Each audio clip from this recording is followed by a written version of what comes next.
everyone. Um, Thanks so much for joining us on this talk today.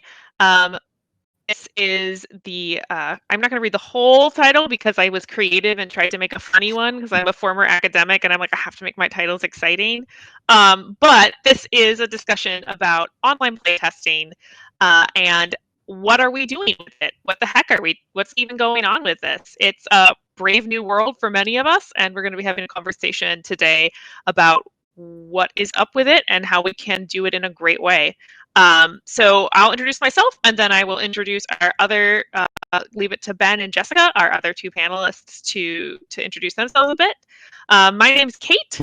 I am a LARP designer mostly.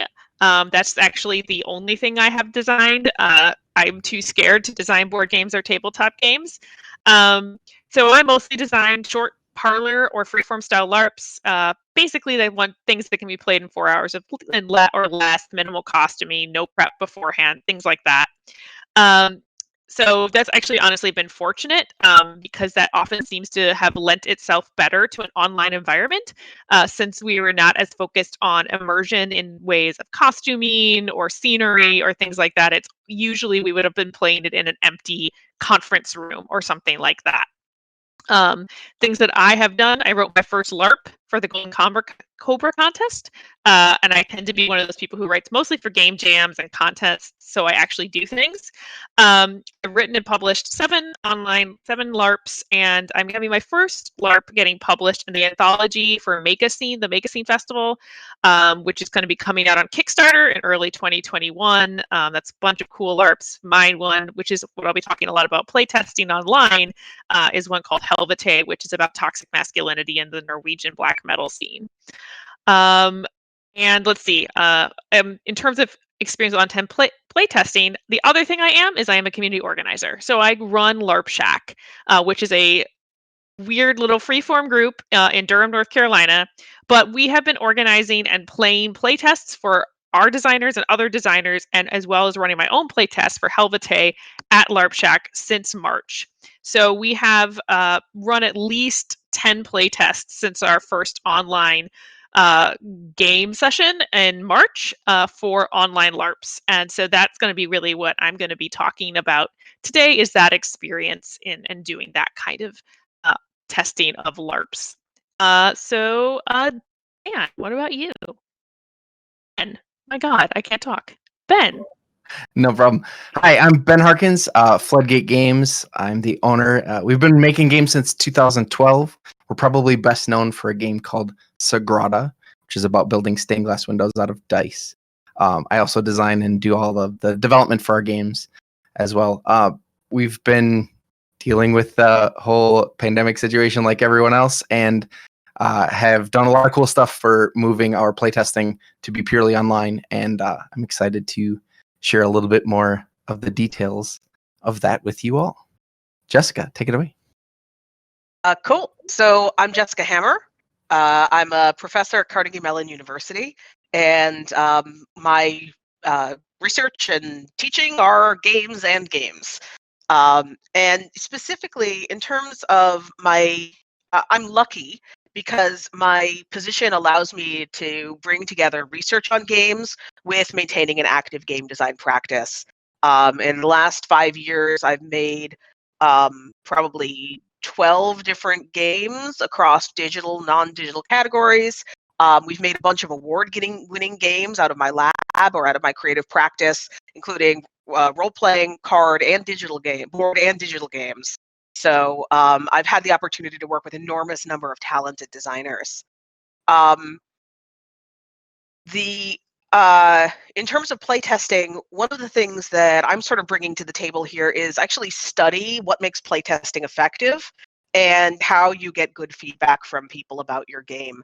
And I work both with playtesters, like people who want to run playtests, but also I do a lot of work with this in my game design classes. So thinking about how do you do down and dirty playtests that are effective and get you the most information for the time that you're putting into running them. And as it turns out, there's a bunch of research that we can pull on to make some of the decisions that we make more effective. So you're actually getting more more bang for your buck. And I think that's even more important as we're moving online. I also organize Playtest Night, which is a weekly playtest community night at Carnegie Mellon.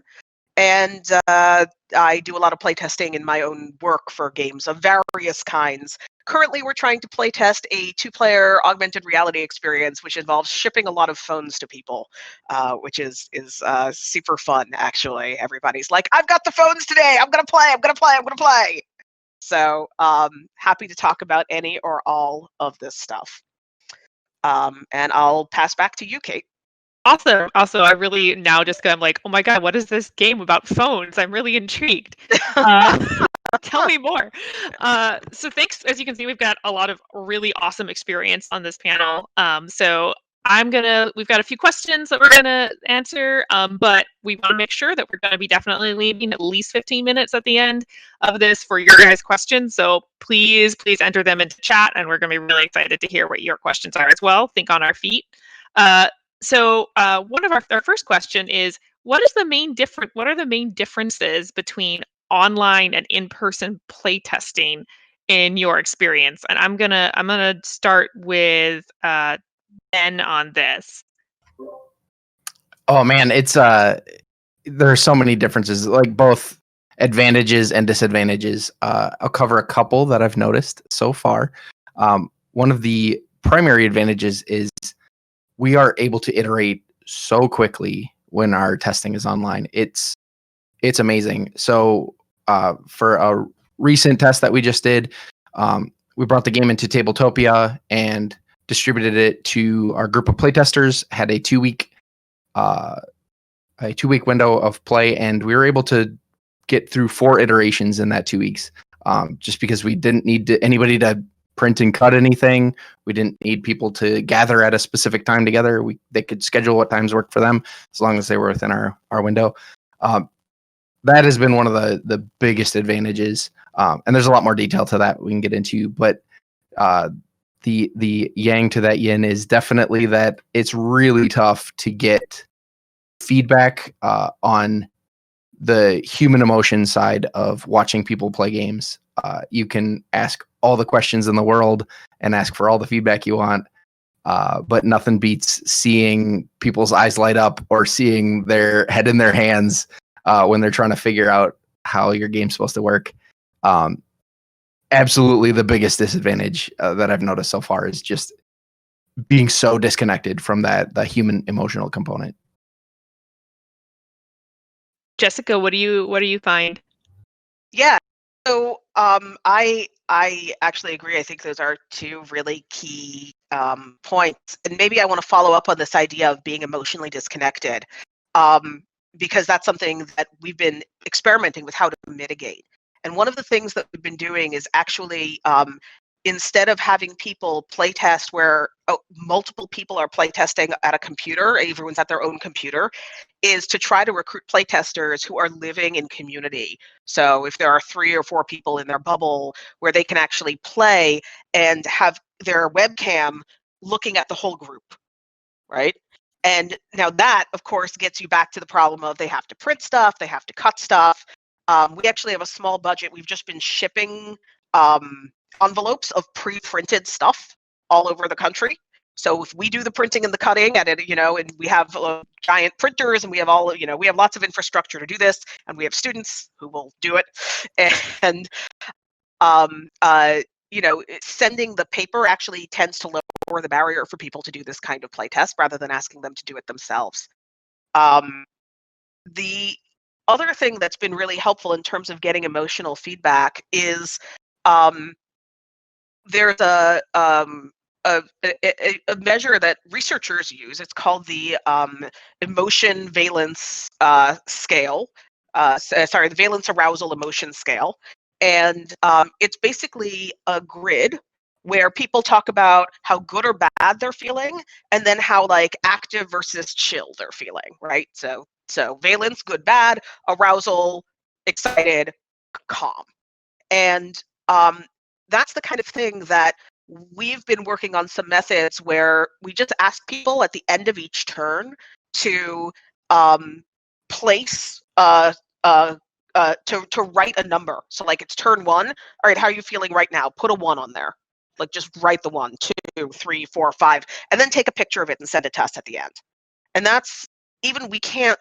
It's self-report data, so it's not as accurate actually, because people are less aware of their own emotions than you are often aware when you're looking at them, putting their head in their hands or groaning. But it's a way of mitigating the problems, and it's a sort of a well-studied, commonly used measure, which means there is a lot of research showing that it's actually not a bad measure of how people are feeling, though you're going to miss out on some surprises that you would see if you do have a better sense of the body. And right, so even if you want people at their own computers, you can mitigate in some of these ways. Awesome. And I have not, I think that I would definitely agree that emotional thing is hard. And as a person who is mostly designing LARPs, which are extremely focused on, not necessarily how the players are feeling around the game, but how the players are feeling in the game and their level of being able to be in that immersive space and use the body, being able that digital difference is definitely noticed, right? Because you are regularly, even if you've been able to, I encourage people to be able to not actually use headphones or things like that, so they can move around and things like that, but it's still, you feel kind of anchored to your space. And because of that, there's a few things. It's mostly that it feels that you can't get that as you mentioned, you can't get that feedback. I do a lot of debrief and I do a lot of pausing in between to try to see how people are doing and their reactions in the moment.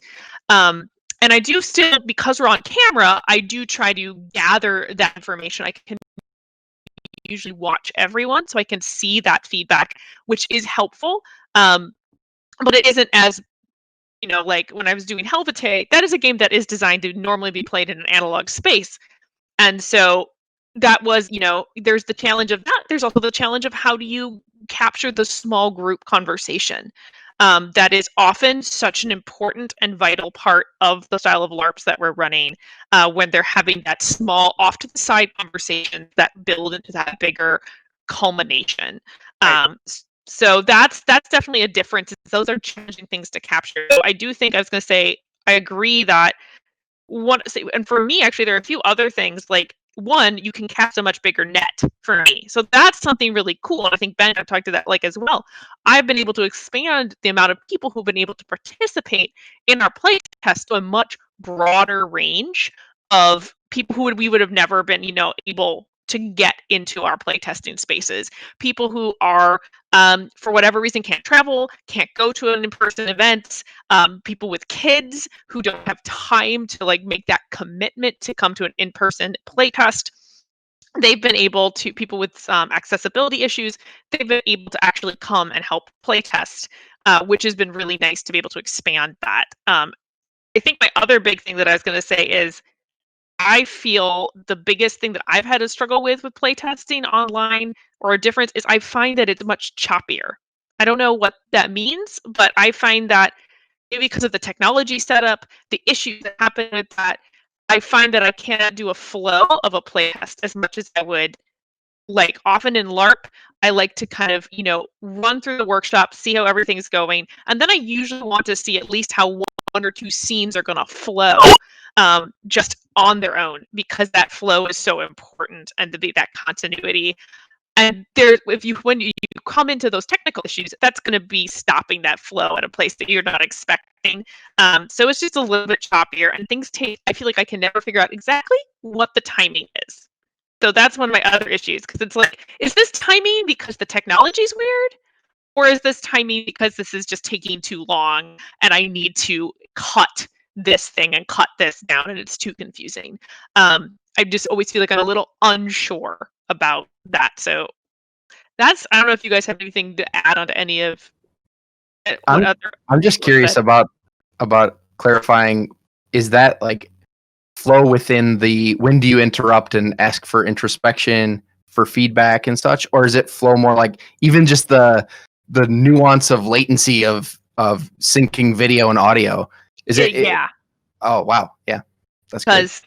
Because like if you, especially in LARP, I feel like it is about those flowing conversations. It's about that constant interpersonal interplay, and you need that to be kind of a smooth, organic thing, especially in this type of games that I design.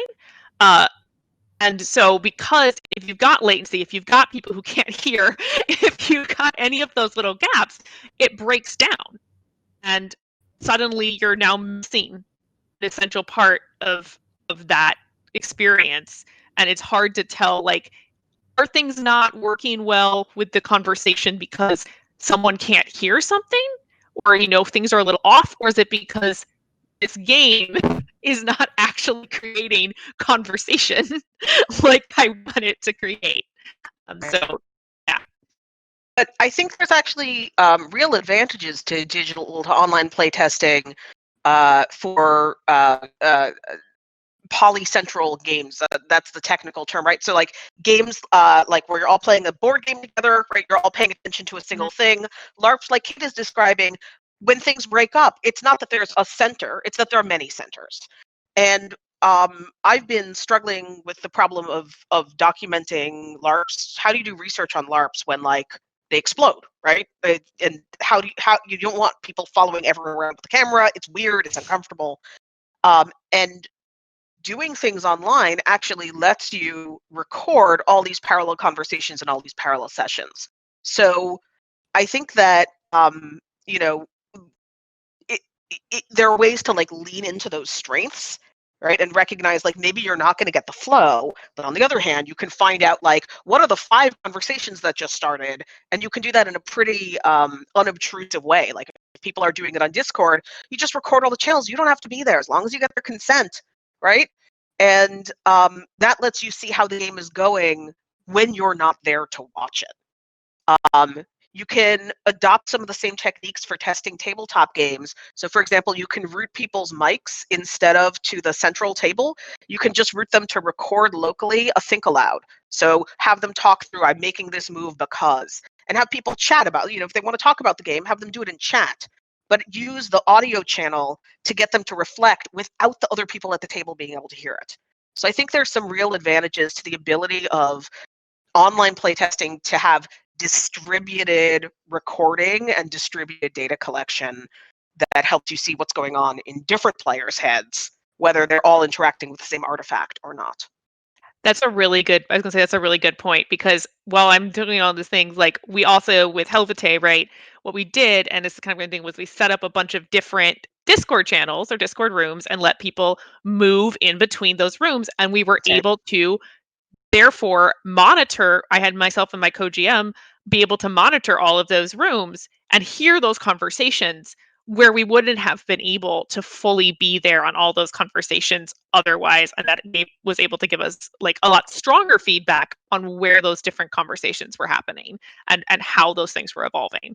So yes, I would agree that that is one of the strengths of, and things that are really cool about online playing. Same exact thing for Sorry, go ahead. our tabletop experience recently is exact same thing. I'm able to drop in, just kind of be the overseer to what's going on, but drop in and answer questions, passively observe, and do that when it's convenient for the players, and that has facilitated some amazing conversations that wouldn't have been conversations had I just read their feedback in a form, and maybe I could follow up, but that's so stuttered too. Just being able to flow right into it right after the session. It's something you get to do in person, of course, but being able to do it so readily online, that was really nice. Awesome. I'm gonna. Oh, do you have something to say, Jessica? I have one last thing to say, and actually that transitions us to the next question. So why don't you go ahead and ask the next question? The next question, yes, was how do you prepare for the unique? I believe so. Yes. How do you prepare for the unique setup of online playtesting? What kind of setup is required that one may not expect? Oh, you're muted. All you, Jessica. Muted. Yep. Oh, okay, sure. You said you wanted to say that. I'm going. So, we've been talking about finding the right tools, right? So for example, Discord can be an incredible playtest tool if you want people to be in these multiple channels and move between multiple channels. You can get an enormous amount of bang for your buck to improve online playtesting if you're willing to spend a small amount of money. So one of the things that we're working with now for online playtesting is having people be on their phones, like if they're playing a game that requires any kind of embodiment, and you can get wristbands that attach your phone to your wrist. So, or these like gear, these trigger things you hold in your hand, and it's like a selfie stick, except it's designed for you to just be able to take fairly stable video. These things are not very expensive, and one of the games we're working on right now is a very physical game. It involves people moving around a space, and with $10 per playtester, right? And we are having playtesters play multiple times because we need to send them phones. These have turned out to be really good investments for having people not get stuck in their chair, right? The way that Kate has been talking about. The other thing that we do is we encourage people to use Bluetooth headsets so that they get high quality audio. This is like the best investment I've made since COVID. So when we screen for playtesters, what we actually do is we're building up a database of playtesters. And one of the questions we ask is, what equipment do you have at home? So like if we know that a game needs a lot of motion, we'll pick playtesters that we know already have equipment that can support us. And this matching process is really helpful for, games that require special stuff, right? Basically. How about you, Ben? Yeah, for us, I was joking before we started the panel that Discord went from being another channel to maintain to, wow, this is core to my business. It's fantastic about the way you can organize and break things out and all of that. Really great tool. It seems like that's been universal across LARPs testing and testing tabletop games. For us, obviously the digital tabletop experience is central to being able to test a tabletop game digitally. We use Tabletopia. It has the right blend for us as a tool that I can update as a publisher, add the right privacy settings so that only people with the link can play the game. It doesn't have to be public and all of that. But then, to me, what's also been really fantastic about it is you actually only need a web browser to be able to play it. You don't need to download an extra thing or have a particularly special equipment. And now our playtesters themselves tend to be more savvy folks, or they're really into it. So like that's not really a barrier for them, but for them to play with other people, that ends up being the barrier. So even though you'll find enthusiastic people who won't care about that thing or that aspect, for us, we found it to be it was the second order people that really mattered for. And other than that, we use Google Forms for collecting feedback. It's a perfectly fine tool, but it is, and I'm sure Jessica, you could speak more to this as well, but it's only as good as questions that you're asking. So that is a huge topic in and of itself, I'm sure. And I think we're addressing that a little bit later in the talk as well. I was going to say, I totally agree with the idea of Discord's been incredibly important. The other one we use a lot of Zoom because of the breakout room functionality. That has been extremely helpful to us to quickly organize breakouts for things like workshops and partnering in LARPs and things like that. But I think, and then the other thing that I've been currently experimenting with is Gather, which is a thing you can move through spaces and create different rooms. And so, like, as you move yourself through this little, like, weird 8-bit space, you can get closer and away from conversations, which is very nice because it helps replicate some of that moving through the space that a LARP often is dealing with. And again, these are all kinds of ways to get around that How do we make LARPs that are interesting digitally, but that are also not confined to the all of us talk in a room at each other style? So those are things that I thought were also really, really helpful. And I'm also a huge Google Docs user to keep track of everything. I am obsessed with I have my Google Docs and notes, but then I also have a Google Docs for all my players, which has very explicit links and instructions and places where they can write down everything that they need to know about their character and everyone else's character, so you can actually remember it, because normally you'd be having name tags and sharing pieces of paper and things like that, and you don't have that. I'm not going to expect unlike Jessica. My group is very much a group of volunteers. We don't have any money, zero money, zip budget. We do playtests for professional people who do this for a living, but we're just a group of enthusiasts, I guess. And so we don't expect any technology, anything. And so I think that's one of the biggest things that I would say is, especially if you're in addition to all this, that I would say if we are talking about things that are unexpected setup, that's been for me, is the pulling people up to the technology, right? So helping people be more comfortable with it and providing very thorough instructions about how one can actually use that technology, because that is something that I was oh, wait, I need to actually document people who have never been on a Discord server before, who have never used a Zoom call, who I want to include very explicitly instructions on how to actually access this. And so I think that's an unexpected thing that I was I should have expected, but at the same time, my thought was, it was literally 2 days before I ran my first online LARPing playtest thing, and I was oh my gosh, people might not know how to use Discord. What have I done? Yeah. And then I spent an hour writing instructions and sharing them, just because I was it hadn't occurred to me until literally, thank God it did, 2 days before, because there were numerous people who had never used Discord. And I was actually really happy we decided to use 2 different platforms, Zoom, which I also bought a license for, and Discord, because certain people's technology seems to play nicer with the other one. And I found, for example, that people with very limited technology, very old computers, very old webcams, sometimes have a hard time with Discord. It just does not like it. But switching to Zoom tends to make it work. I don't know.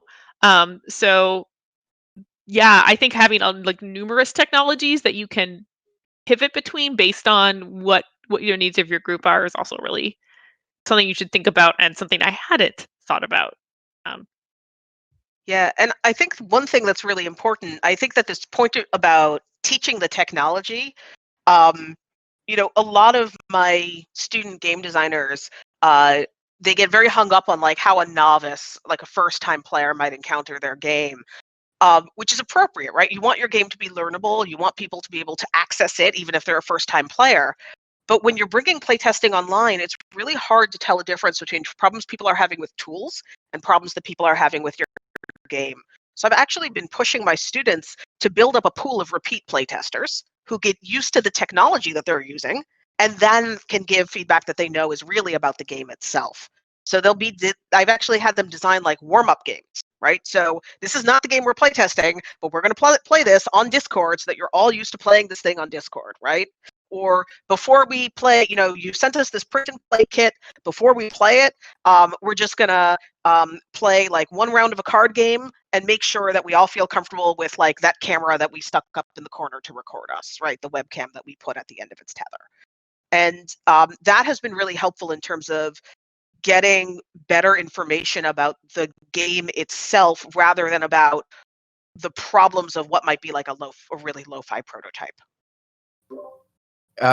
Sort of the analog for us is, one of the measurements we take is how long did it take you to play the game.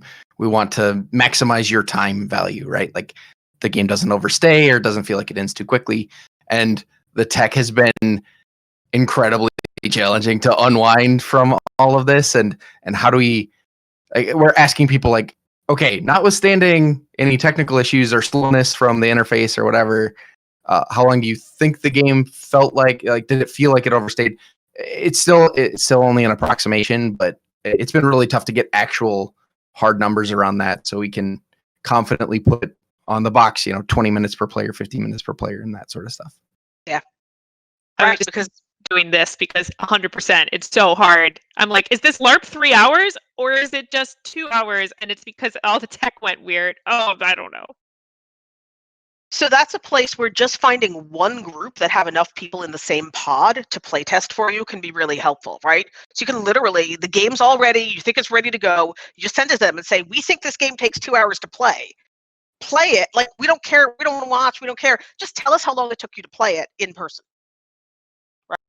Right? And it's harder for LARPs. Look, everything is harder for LARPs. It's harder for larger LARP groups. Right?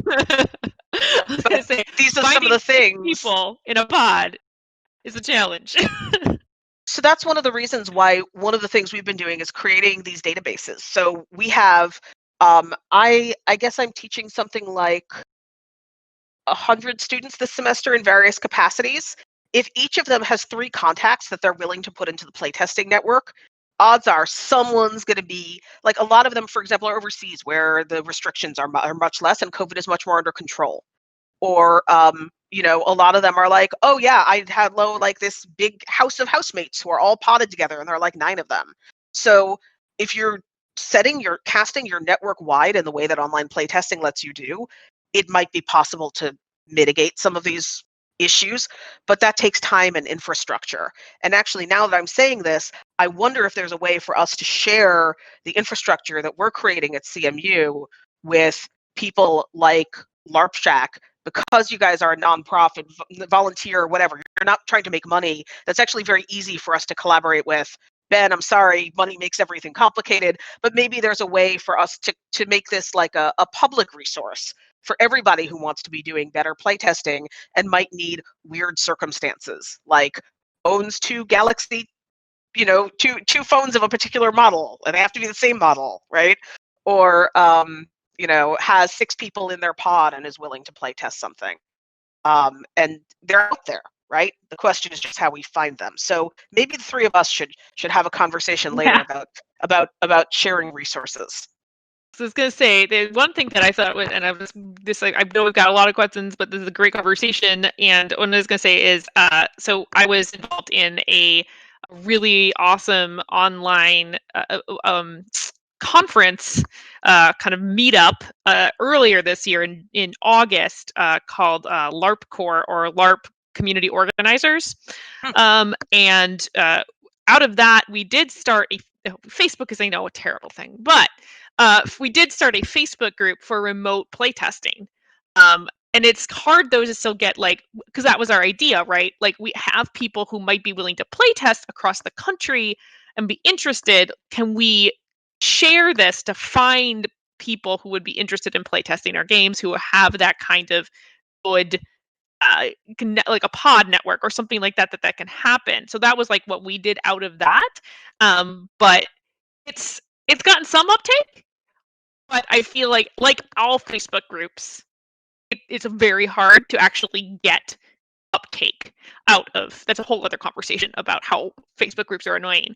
But it was kind of a simple, like, you have a much better infrastructure, but it was a kind of like a similar effort to try to find and build an infrastructure of people who are willing to playtest, who have the technology, and are and there's a cat. And there's a cat. There's a cat. I have to give up conversation because there's a cat. How do you account for the cats entering the frame? Exactly. I think cats make every playtest better. Yeah, I agree. You're just like, oh, there's a cat in LARP. Yep. Now there is. There is a cat. Awesome. Well, I'm just going to point out that I did buy the domain name a couple of years ago, playtest.us. So maybe we can do something that isn't just Facebook. At the risk of buttering up our generous hosts here, I actually work with Double Exposure to help find playtesters. So they're very good at helping supply very talented people who have great things to say, or great feedback, like great insights. Right. So maybe this is a resource. Oh, sorry. Go ahead, Nikki. I was just saying Ben can do exactly what Ben is doing, and that's great. But maybe this is a resource that we're actually building for the Metatopia community, right? Because they have the social infrastructure. We could help with, it could be Google Forms, right? And searchable backend. Doesn't have to be complicated. So maybe there's a way we can. All right, we're gonna. Very well Okay, we're gonna stop conspiring. We will conspire later. Yes, Kat. Hello. I love you too.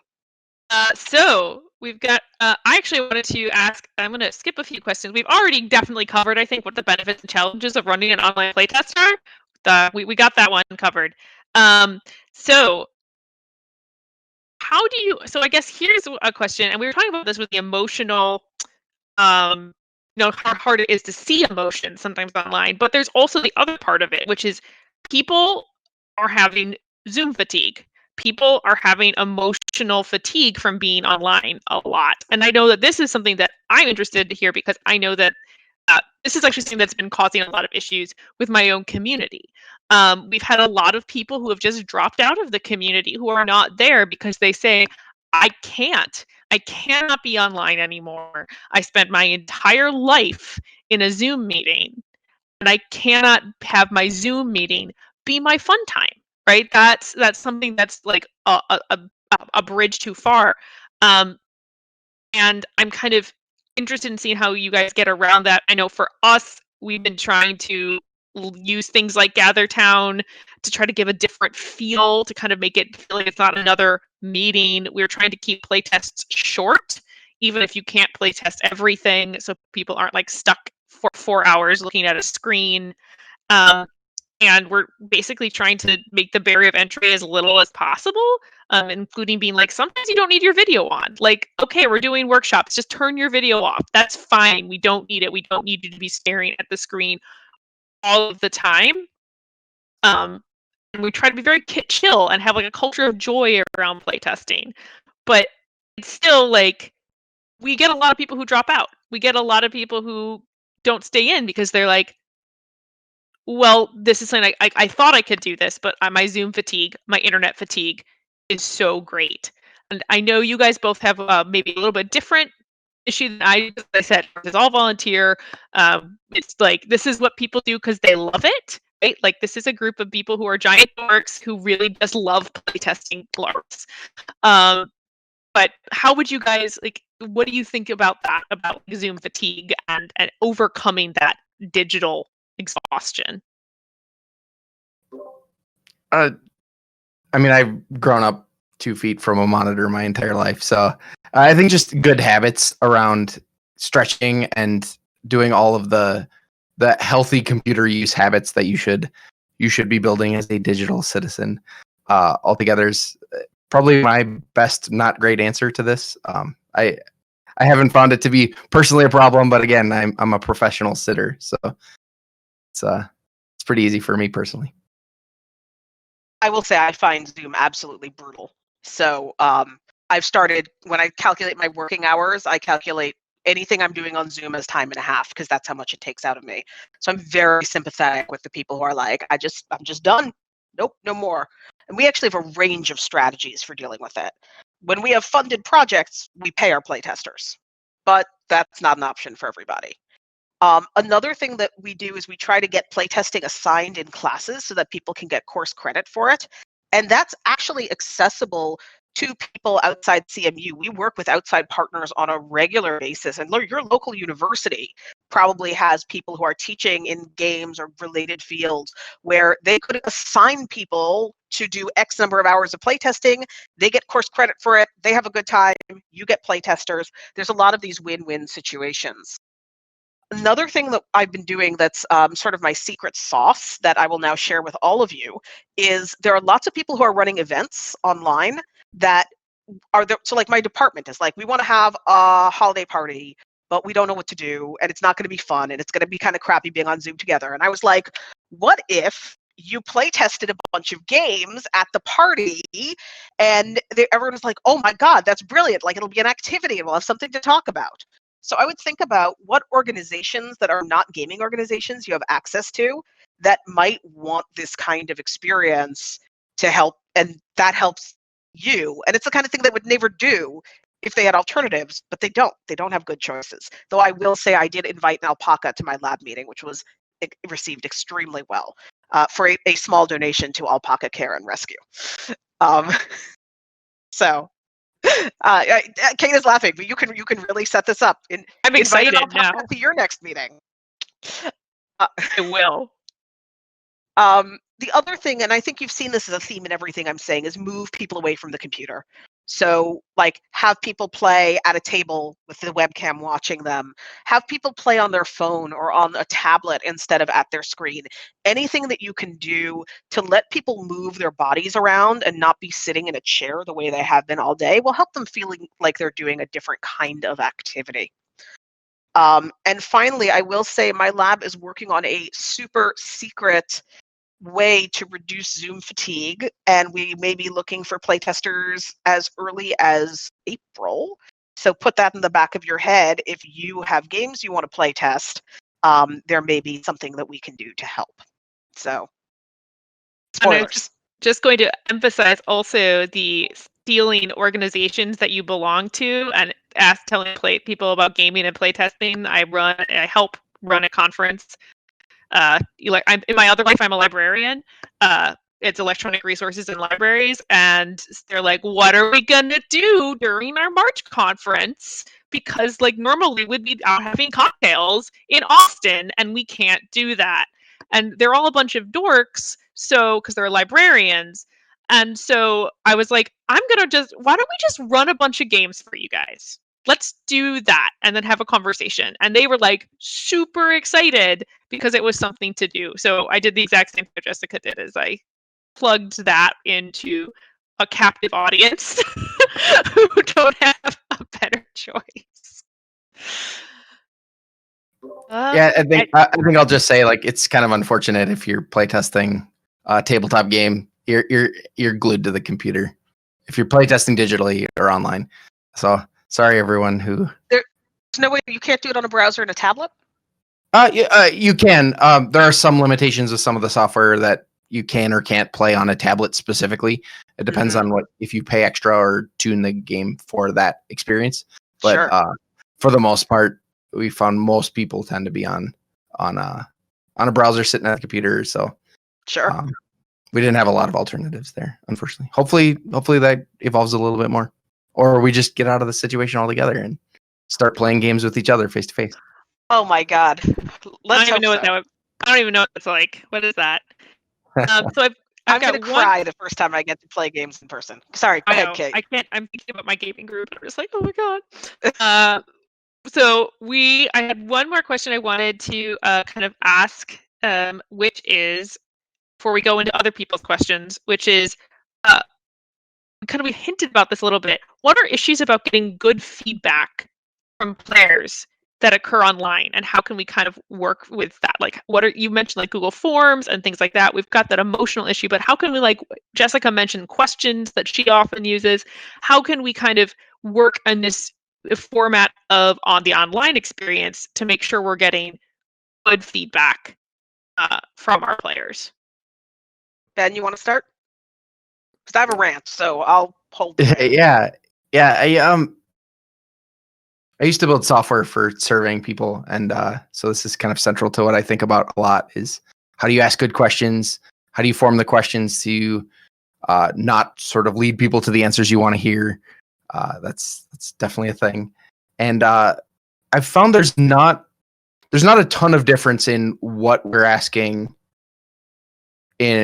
between in-person and online playtesting. So that's kind of a tough one to talk about. I already mentioned the time to play and the interface bit, and I feel like one of the bigger shortcomings for the games I'm making specifically is the tactile nature of it is usually pretty central to the experience. Excuse me. Picking and placing these items. You can see I've got a board behind me. It's a 3-dimensional board for a new game we're making called Holy. So a lot of the spatial aspects of it really matter, and trying to approximate asking questions around how those things are going to behave and interact.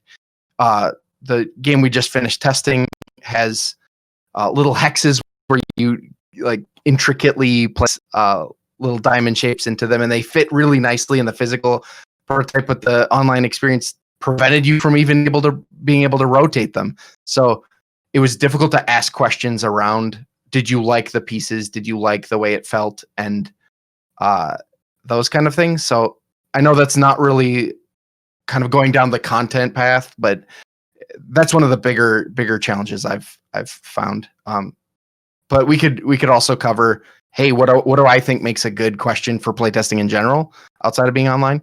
The one other thing I wanted to say is I do feel like we're getting feedback more readily. I think because people are already at the computer and they just finish play. They literally like either fill it out as they're going or drop in right afterward, and you don't have so much of a disconnect. And it seems like there's a little bit less of the sort of roundtable, I'm gonna reinvent what I think of this game, that tends to happen in person, where people stop and discuss and then decide what they think and then write that down instead of just writing down what they think as they go.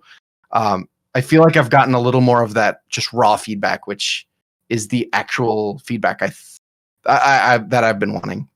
So, end my rant, right? Well, I'm gonna say just quickly for me, maybe it's because of the LARP, and we do like it all as a group debrief usually afterwards.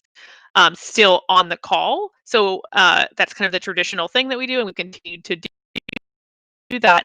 And I think that's where I actually started. This was the first time that I have started, was I've gone online, is actually sending out questionnaires to people after feedback and asking them to give me that feedback afterwards. That's something I had never done before. None of us had done, because in my playtesting, because usually the way we get that feedback is we find it during the game and we go, oh, that doesn't work, and then we like regroup, and then we have a large conversation after, right? And there's no like, give me this form back. It's all us just like scribbling down notes. So I think that's really useful, but it's also, that took a while to realize that that's what I needed to do, because I realized I was missing a bunch of feedback from players who were quiet, because it was so easy to talk over others. And those cues, those social cues that you have, that you want to talk, that someone is talking too much, all of that tends to get much harder online. And so I was recognizing I'm missing like half of the players. People aren't willing to open their mouths in this kind of situation and speak. Some feel comfortable with that, but a lot of people don't. They just are like, I'm going to hang back. And you get that in every group. In person is the same thing, but online, that was greatly exaggerated.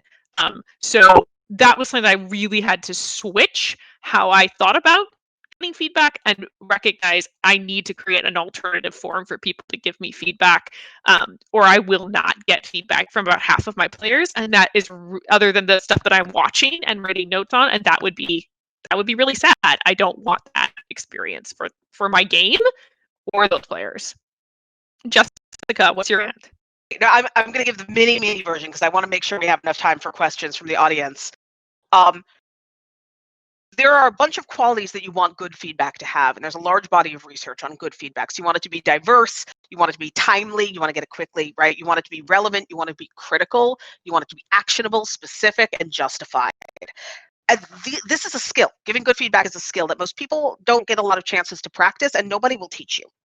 So what I do with my students, and I actually wrote a paper on this, you can get online if you search for EOTA, capital EOTA. It stands for Experience, Observe, Theorize, Advise. And search for that with my name, and you'll find the paper. It explains how to do the whole method. But it's a method that has been really successful to get feedback that meets all of these criteria online. Because, for example, people are either very unwilling to be critical, they'll be nicey nice, oh, that was so good, or they'll be overly critical, right? So there are like all these like things that you have to sort of needles that you have to thread. So our method is really simple. There's a little worksheet, and people just take a video of themselves with their phones working through the worksheet out loud. So, and it's starts with during the game I experienced ...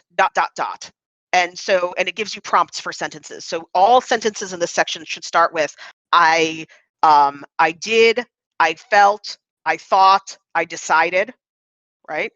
Then we move on to observations. You're not allowed to talk about anything except what you experienced. Then I noticed. You're talking about what you saw other players do. Then you're allowed to have theories.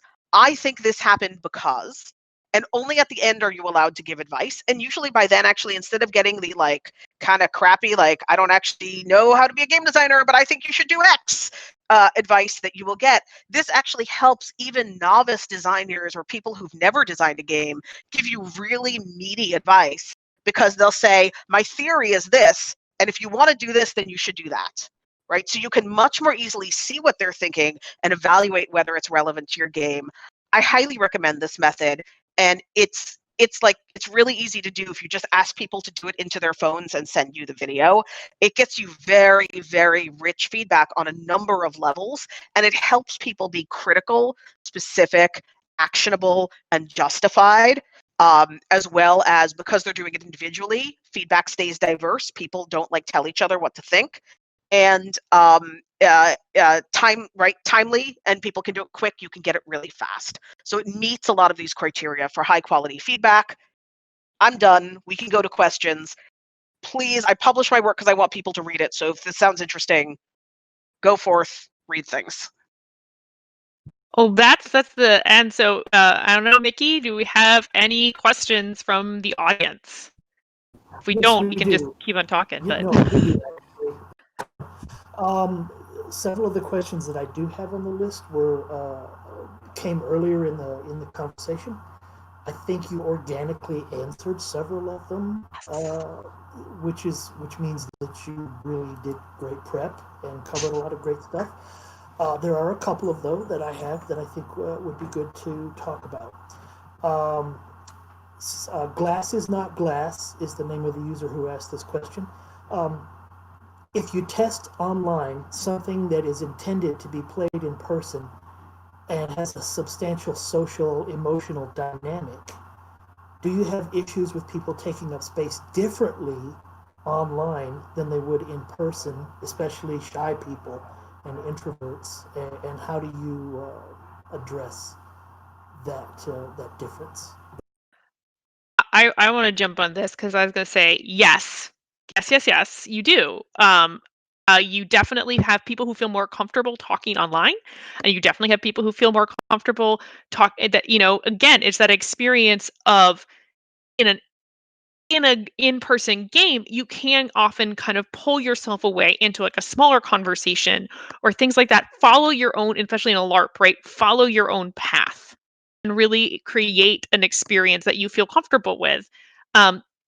In online LARPs, this is one of the reasons I think it's so important to create the multiple spaces, as we were talking about with like Gather or Discord, to allow those smaller conversations, to allow people who are shyer, who will be talked over in large groups, to create that kind of a more of that personalized space. But something that I do when I'm running an online, I'm trying to test, is I actually like explicitly mention that this can be an issue online, like, before I play test. And I tell my users, I need you, I say, like, one of the things I'm going to be doing as a facilitator often is trying to invite conversation out. So a lot of the games I design have an active facilitator role, in which you will, as a facilitator, use some techniques such as like bird in the ear, other things like that, with common LARP techniques to kind of push play in certain areas or make sure that someone's getting a voice. So I kind of explain these and say, like, these are tools we all can use. We all need to be facilitators to pay attention to our community and see who is not yet speaking, and then pull that out. Of course, that counts on other players, but I feel like making it very explicit, not like calling certain players out, but being very explicit, like, this is a thing we have to focus on. This is a thing you have to put in your mind, can really help people be conscious of it and self-adjust. Now, that doesn't mean that always works. And I have had way harder times with games that are everyone in a big group talking to each other. I would actually say, do not playtest a LARP, in my experience, that is all one big room, unless you can pull people off into breaking things, or there's a very, very strong structure to it, of more than like 8 people. It just it becomes too much. Like it becomes kind of a cacophony. But maybe 10. I don't know what the exact answer is. I don't know. But I do think you can make it explicit and help pay attention to it, because I do think it is a much bigger problem online than, unfortunately, than it is in person for LARPing. Just a quick comment about an interesting observation. A game I'm working on is about collecting fragments of childhood memories. When we were testing this in person pre-pandemic, almost every time you'd play, someone would bring up a childhood memory. The art's evocative, and just the gameplay does that. And it's one of my favorite sort of knock-on effects of the game. It's not central to the mechanics, but it happens, and it's cool. And I asked that same question on our playtest forum for online playtesting. Did anybody share a childhood memory? And almost universally it was no, which is really, it was a fascinating, I don't know how much that feeds into what I'm going to change on the game, or I haven't really acted on that, but it was, I think to this point, it was a really weird thing to observe, a key difference between online and in person there. All right, let's take one more question, because I think I have nothing to add to those words of wisdom. Actually, I was going to suggest, since there's 4 minutes left, if you would like to just one more time say who you are and where you can be reached online, and what projects you're currently working on that you want to make sure everybody has in their noodles. So go ahead and talk about yourselves one more time and where you can be reached, and then we'll wrap it up. Okay. Well, I'm Kate. You can find. I need to actually have a better online presence. You can find me on Facebook, but I do have. I'm adding slowly all the games that I've written to my itch.io, which is under borrowed light games. And you can find a lot of my games there. Also, we are going to be posting, hopefully today, our pre-page Kickstarter for the Make a Scene 2019-2020 anthologies. So all the games, those are LARP scenarios that have been written for this really cool Make a Scene festival in Minnesota. And we will be kickstarting those in January, and I'm the book project manager for that game, those anthologies, but I also have a game in there that I'm really excited about. As I said, Helite, a game about toxic masculinity, church burning, Satan, and black metal, and I think it's going to be a good time. Ben Harkins, Floodgate Games. You can find us pretty much everywhere, Floodgate Games. The project that we're launching real soon here to retail is Holy Festival of Colors. It's about the festival in India, about throwing colored powder and celebrating joy. It's not about black metal, unfortunately, but it's still a really cool game.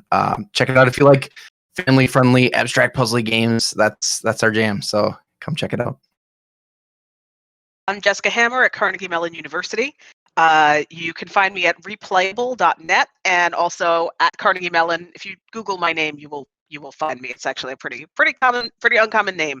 The other thing I'd suggest is go check out my Google Scholar page if you want to know the kinds of things I work on. Every time I write a paper, I'm writing it for people like you. And I try to write, even though it's academic work, in as accessible a way as possible and in ways that are relevant to help drive design and positive community for game designers. So hopefully something I've done will be of value to you. I imagine it will. Thank you very much, panelists. This was great. This is a great panel. Audience, I appreciate very much that you came and watched and engaged so well on the chat. I hope everybody has a great rest of your Metatopia and a good evening. Well, it's evening in the Eastern time zone anyway. So I guess we'll just go ahead and wrap it up now. So take care, everybody. Bye-bye.